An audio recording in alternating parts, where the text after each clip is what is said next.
Welcome, everyone. This is David Morgan with morganreport.com. And today I get to interview Lynette Zang. It'll be more of a conversation of back and forth. Zang Enterprises. And Lynette, first of all, just to start it off, how the heck have you been? Oh, wow. Busy. That I could definitely say busy, but very good. Thanks for asking. How about you? I'm doing well, thank you. And we'll get started here. So I want your macro picture. I'll influence you somewhat, I guess, with mine. My macro picture is the global economy is actually contracting, it's not expanding. And the idea we're going to grow our way out of this is a ruse. It's not going to happen. What's your macro view look like these days? Well, I totally agree with that. And I think what I see happening the most is this big debt bomb that is actually exploding, but people can't quite see it yet. But most definitely, there's been a systemic change in the debt markets. And since that's why things are contracting and not growing, I think that's a real problem. Well, let's tell me more. I mean, from my aspect, we're looking at this debt, as you mentioned, which we've talked about. And now it's really for the first time since the early 70s or late 70s when I started really getting into these markets. We're seeing the bond market start to react. It's starting to actually kind of go a way that we would expect. Hey, I don't trust your dollar today. Why would I trust it as a note or a bond? And what are you seeing in the bond market? I'm starting to perk up, foreshadowing what they see ahead. What do you concur?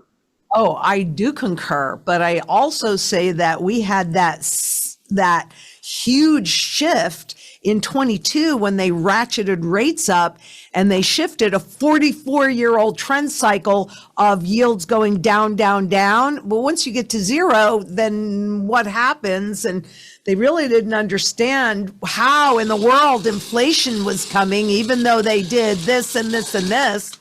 And so when they started to raise the rates again, that's what created really a seismic shift and a systemic shift in the debt markets. And as you said earlier, David, when they're talking about turning away from the dollar and turning away from treasuries, but that is the foundation of the global markets. I mean, I see an extreme global doom loop between the treasuries, which are really going like this. I mean, the volatility in them is off the charts, and that started in 2008 when the system died, and it's just gotten worse and worse and worse. I mean, this is a real problem. You don't want volatility in your foundation. You want your foundation to be rock solid. But if the world is turning away from the treasury and that's the foundation, that makes it even more less liquid.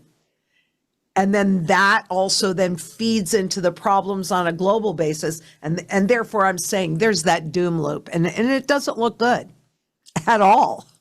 So let's explore that scenario slightly more. So we get to a point where this last auction did not go well, and the Fed had to come in and buy it back, buy a lot of the auction.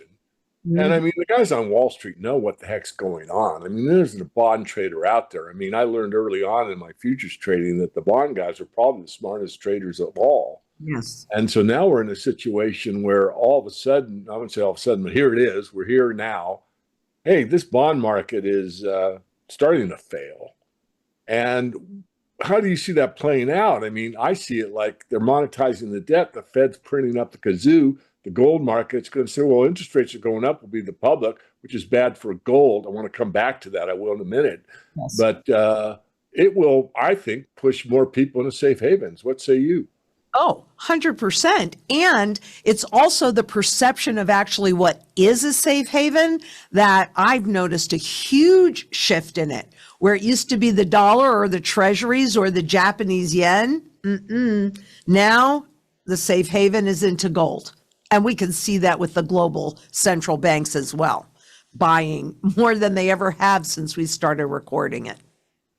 There's some folks out there, we get our pushback as, we're kind of contrarians. And I would say we have a better picture. To be a gold analyst, you really have to look at everything because it all ties together. It's all connected. And really, it's a battle between truth and false. Or as far as I'm concerned, can you print wealth? No. wealth comes out of the ground and, God's money or gold or whatever you want to refer to it. It's been that way for thousands of years. So here's the argument that I get. Well, David, interest rates are going higher, therefore it's not going to be good for gold. My retort on that is if and only if the interest rate is above the true inflation rate, then you might see big money move out of gold into a yield. But until we get to, and I forget the number, but we're both friends with John Williams of shadowstats.com.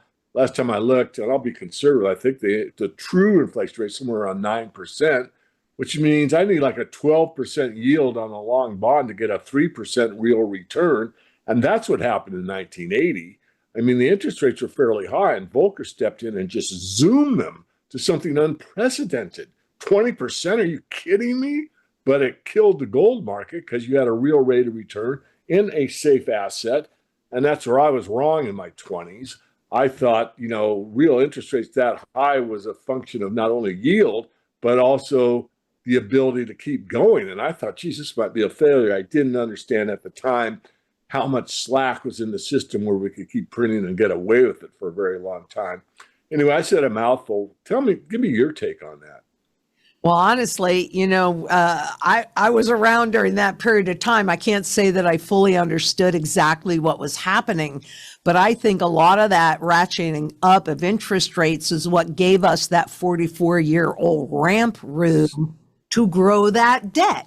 Because the lower they could push interest rates, the more debt that can be serviced. And it was that transition into a pure debt-based system that really took us over the edge. And look at where we are right now. We're over, I can only say admitted, because I don't think that anybody really knows the true debt level that's out there. But we're over 37 trillion. Plus, what about all those derivatives? Right. And the derivative market, when they started ratcheting up those interest rates, there had to be explosions going off in that market. But we can't see that until there's an explosion that overwhelms their ability to hide it. I just popped in my head. I'm going to digress and we can carry through or move on. I believe it was you that had an interview with a guy that actually sat under Volcker and he took out like $100 bill and lit a cigar. Can you divert us to that for a minute? Because I got to interview him one time, but I think you were the first one. Yeah, I think that was Dr. Orr that was a student, and Volcker basically warned him at that time that this debt was absolutely nothing and just a smokescreen. And yeah, the dollars... Now, what do they mean? They mean nothing. I can't remember fully that conversation, but it was a brilliant one, that's for sure. And the truth, right? You actually had a central bank behind closed doors, so not fully out in public, admitting to the lie. Well, right now, as you said, the central banks are obviously giving us a clear indication that, we're getting in what Rafi Faber refers to as the end game. And I like that title. I think it's pretty accurate. We can only go so far. Yep. And then, as we indicated, the bond market is starting to show pretty clear signs that trust in the system is breaking down. What do you think? I mean, I've been to, many countries. I know you travel as well. I mean, I've been to Argentina and, some of these hyperinflationary areas and watched what really happens in those countries. What happens when it does spill over in the reserve currency of the United States? I mean, no one knows. I'm just asking you for your most likely scenario. Well, I really think that the world reserve currency is going to be the SDR, the IMF's SDR. And because they've been working really hard on having this huge universal coverage they could put every single currency in the SDR if they want to, the way that it's set up. And then you'd have local currencies. But what I see is the world turning away from the dollars and depositing whatever it is that they have. Because Japan and China have already been divesting themselves of U.S. Treasuries since 2013. So this piece isn't really new. A lot of things happened around 2013. But what I see is the world making a deposit into the IMF's substitution fund so that all of those dollar denominated assets, including dollars themselves, then become converted into SDR denominated assets and SDRs, which everybody has. So I see definitely hyperinflation in the whole world. I mean, I don't think it's just US specific, but we'll feel it more because of all of those dollars coming home. Right. So I think, and I also personally think, David, that we've already begun that hyperinflationary event. It's just not obvious to the public yet because I'm looking at the monetary velocity. And, you know, if you look at that pattern shift, it's huge. It's huge. And it really does coincide very well with the shift in the interest rates on those bonds. So I think it's already here personally. I just don't think it's as visible to the public yet, but I don't think we're too far from that. Well, I know, at ground level that, people are really scoffing about how much groceries cost. And, for several years, I would say to colleagues, it can't be that bad. These restaurants are full. And I said that for a long time while I perceived a contraction. And now these restaurants are closing.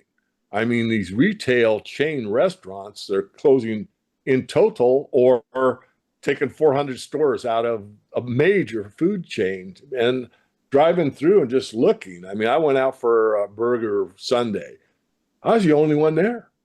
Wow. The only one there. I mean, it was like, what? Was that a chain that you went to? Yeah, it was a chain. I won't name which one, but okay. But what do you see?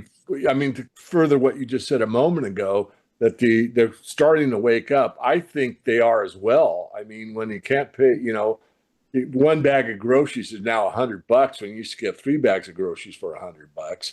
And, our taxes just gone up on our property bill here in Washington State.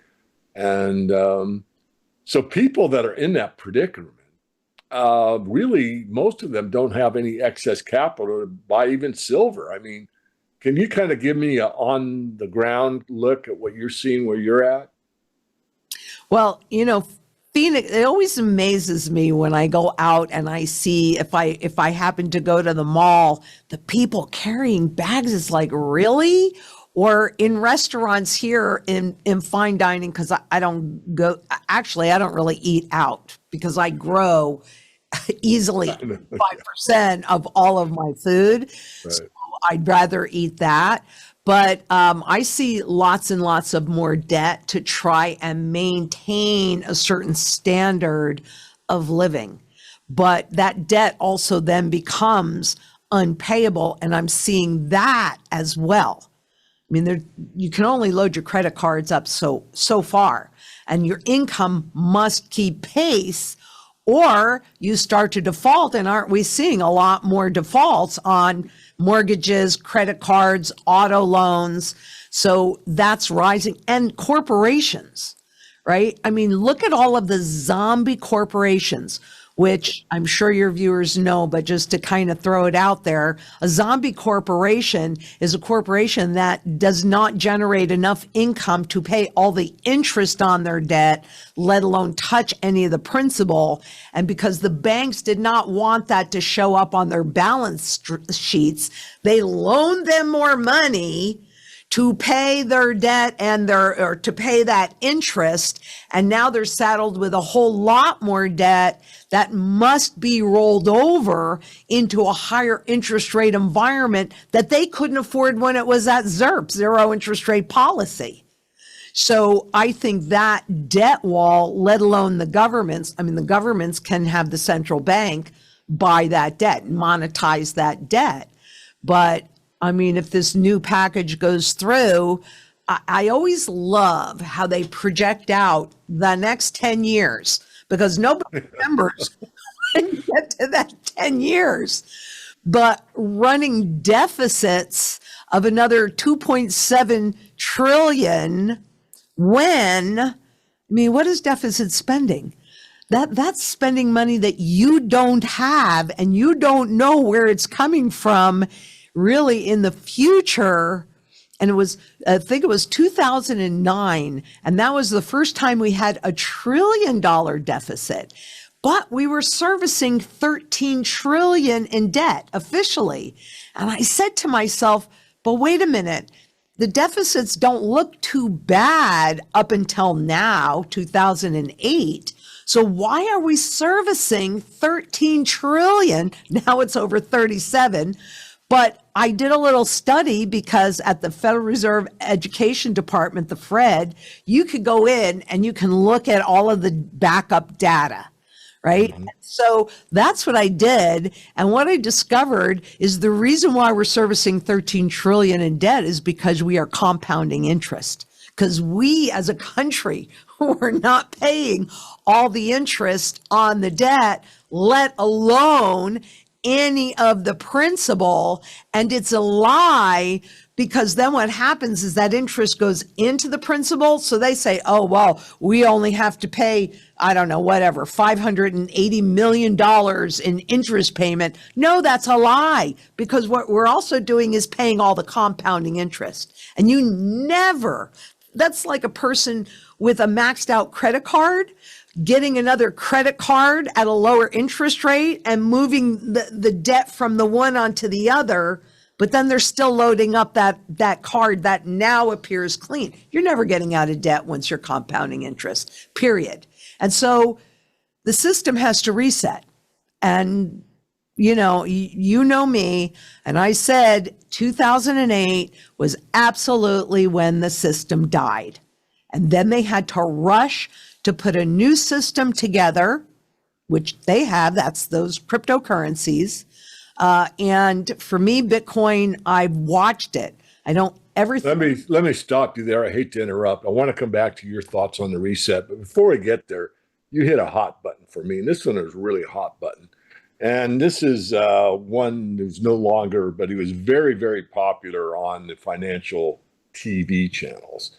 And he kept saying, and so many Americans still believe this hogwash, that, well, it doesn't matter what the debt is. We owe it to ourselves. And I just go ballistic.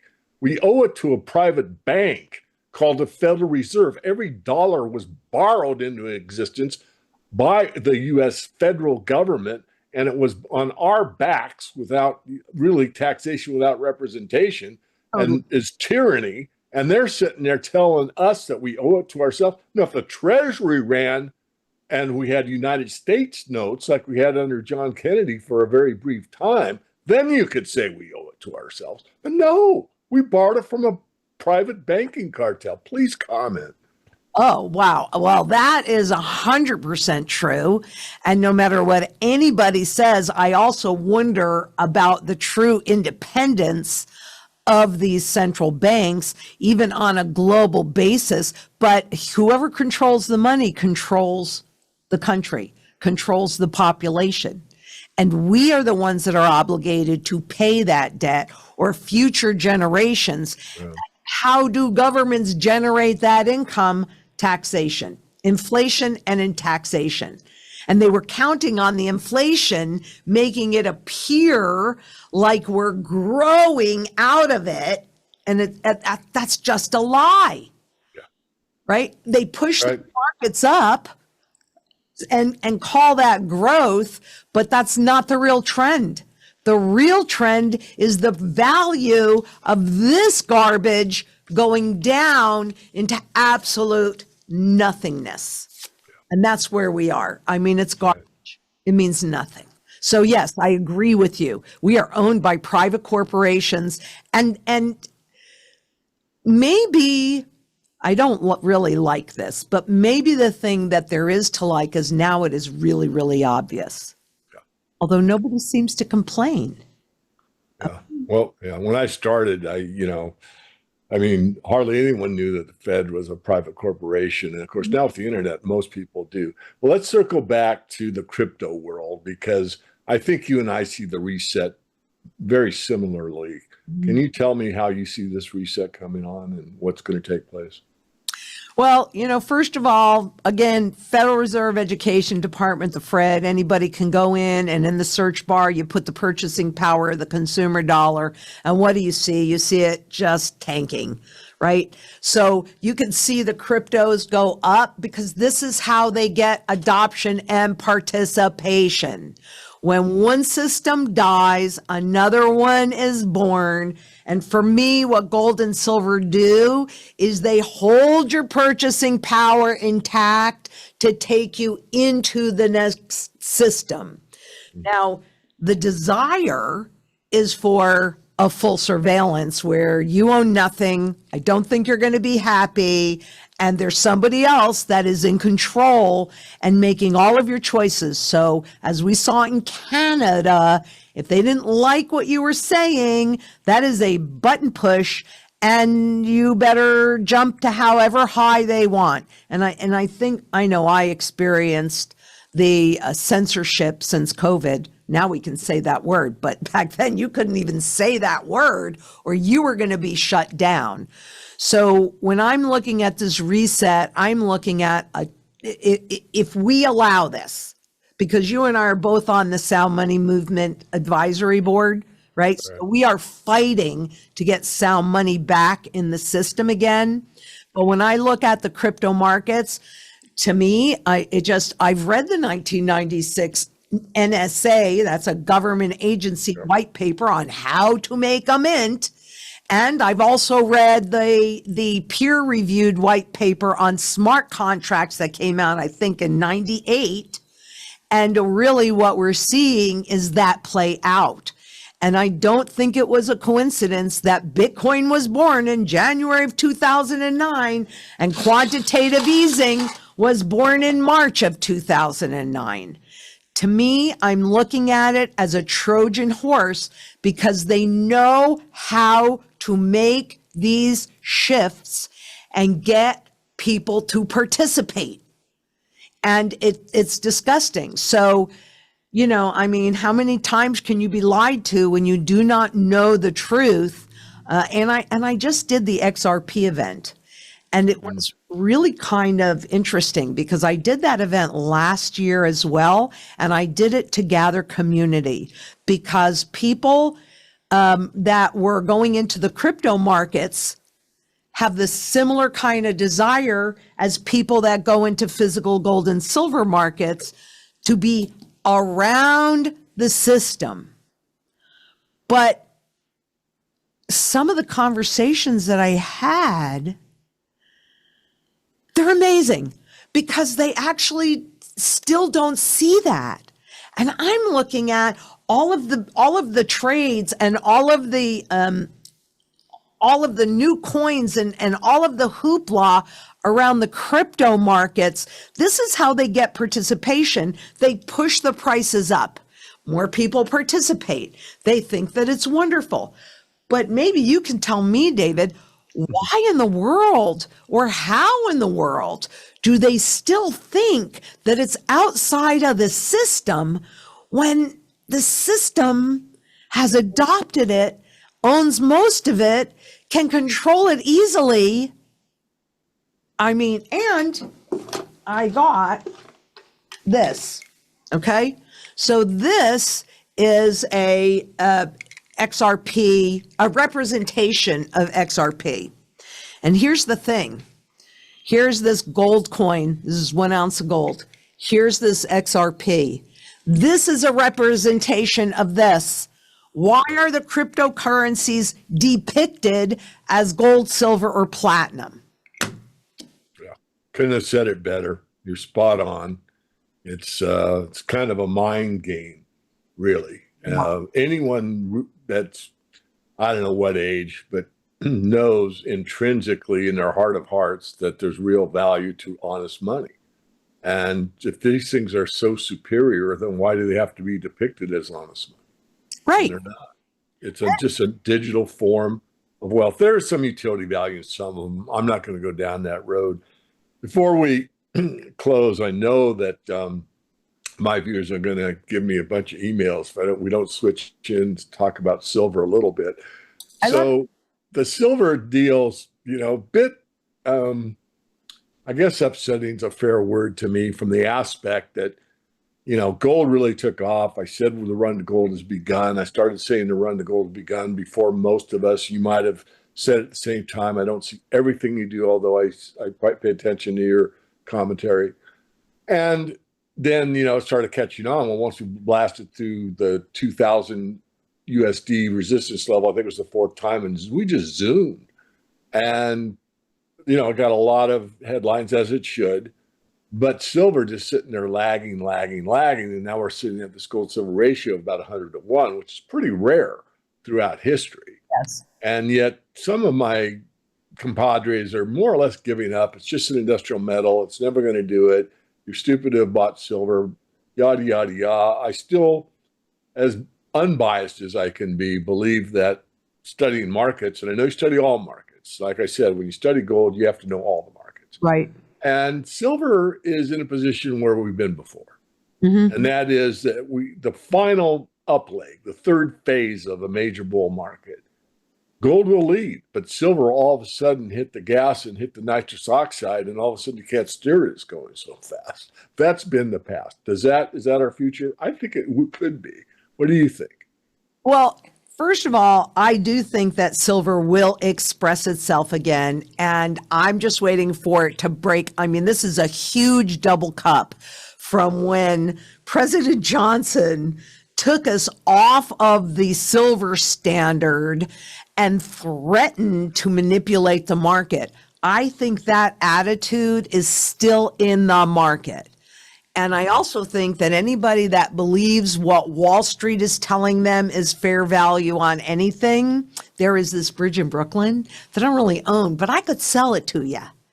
So, I can't give you a lot of guarantees in these markets, but I can guarantee you this. At some point, every instrument and every asset moves to its fundamental value. And the true fundamental value of silver is $2,000 an ounce right now. So at $35 an ounce, it's a flippin' bargain. And there's something else that we just started doing, and I really love this, so we're going to keep doing it.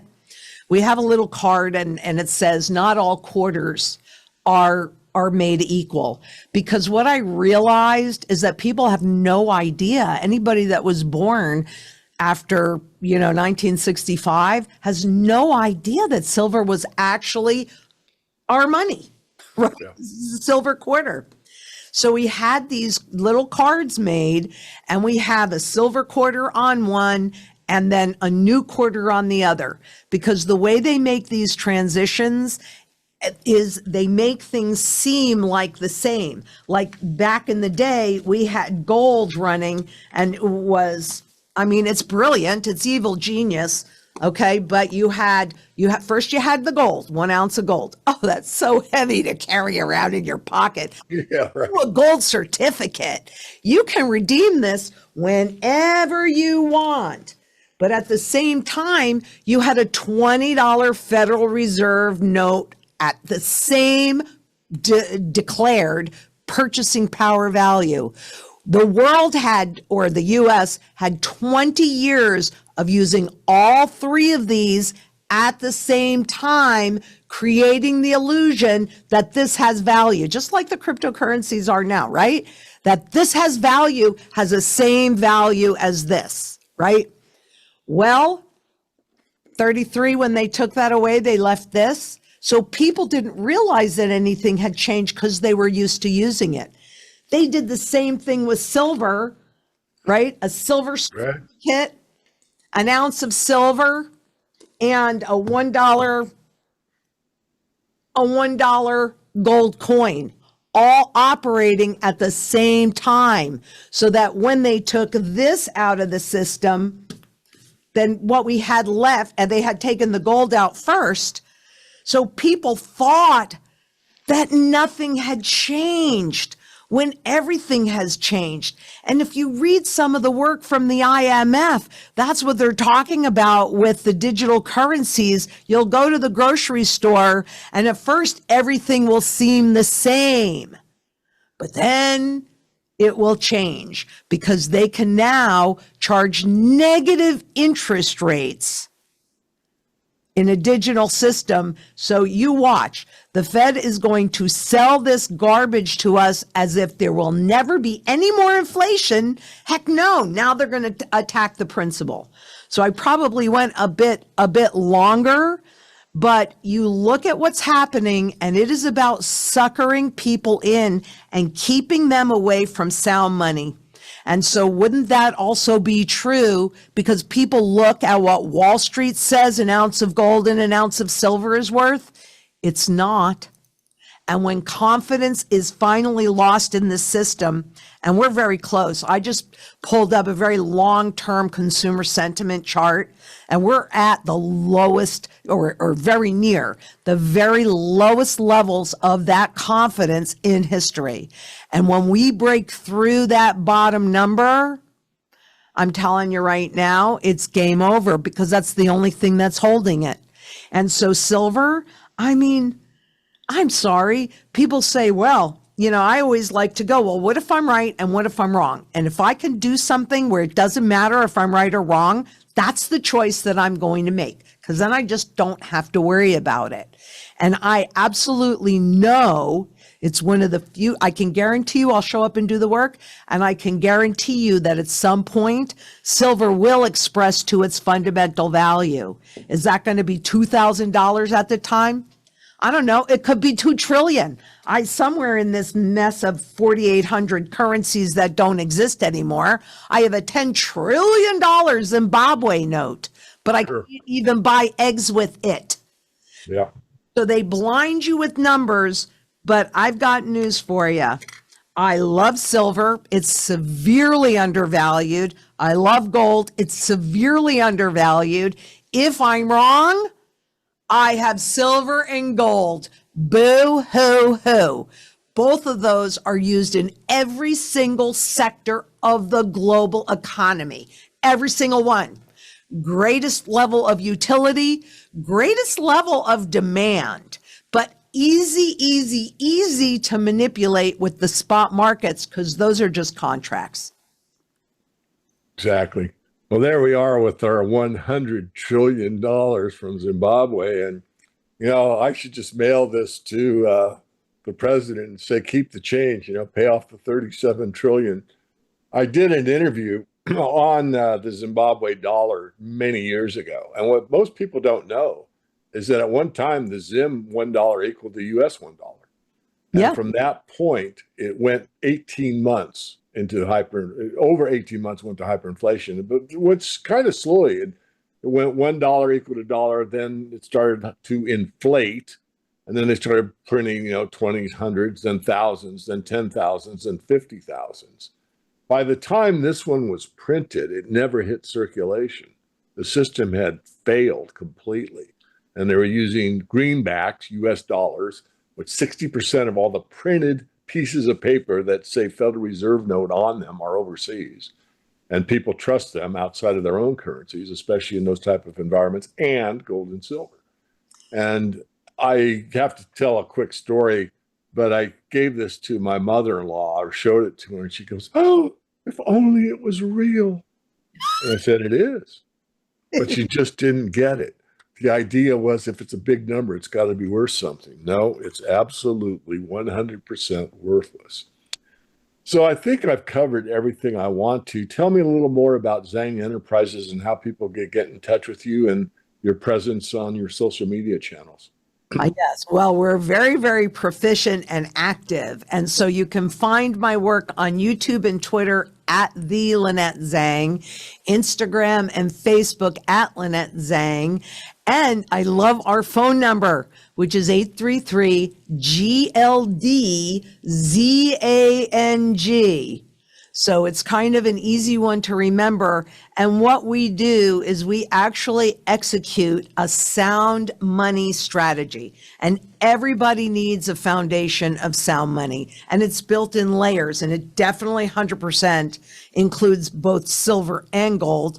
And believe it or not, it actually includes some level of cash, etc. So wherever we are in this trend cycle, then you are prepared to deal with it. And it's made also as a circle. So like your barterability, you would actually use that up, whether it's cash or barterable silver or barterable gold. Well, we want to recoup that. We want to recoup any taxes. We want to recoup any fees. So it's really quite a simple to understand. I mean, it'll take a minute, but we have a lot of patience, and our goal is for you to understand what's happening. So that's how we work with a sound money strategy. And it's in your possession. It's not in somebody else's possession. Because honestly, regardless of your perception, if you don't hold it, you don't own it. It's that simple. Simple enough. Lynette, I want to thank you very much for your time. It's been fun to go back and forth. And, you're one of the few that we can get, a couple of my, more off the wall comments, but the one with Volcker lighting up his cigar with $100 bill and teaching the inner circle that fiat's worthless, but, keep it in this room kind of thing. And then on the Federal Reserve, I just so grateful that you back me up, because I'm not going to tell you what to say, but this idea we owe it to ourselves just drives me mad. And to get that, and they have these guys they tout out there to say that, so that it just goes over the public. Oh, well, then I guess it really doesn't matter. Yeah, it matters. It's impoverishing everybody. It's putting us into a two-class society, those that have and those that don't. And this is where that, you'll own nothing and be happy BS comes from. Is there anything else? You gave us your contact points, but I'll let you summarize anything as a final point if you wish. Yeah, and that is, and I think you'll agree with this, is we need to have a global sound money movement. And the way people vote is with their wallets.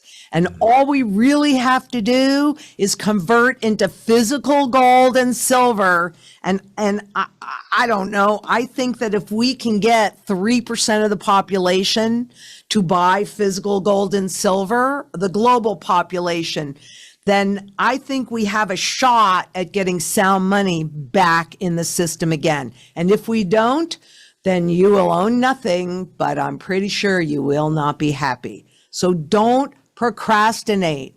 And good, it's a gift that they suppress the price of silver and gold, but it's a gift. Take advantage of it.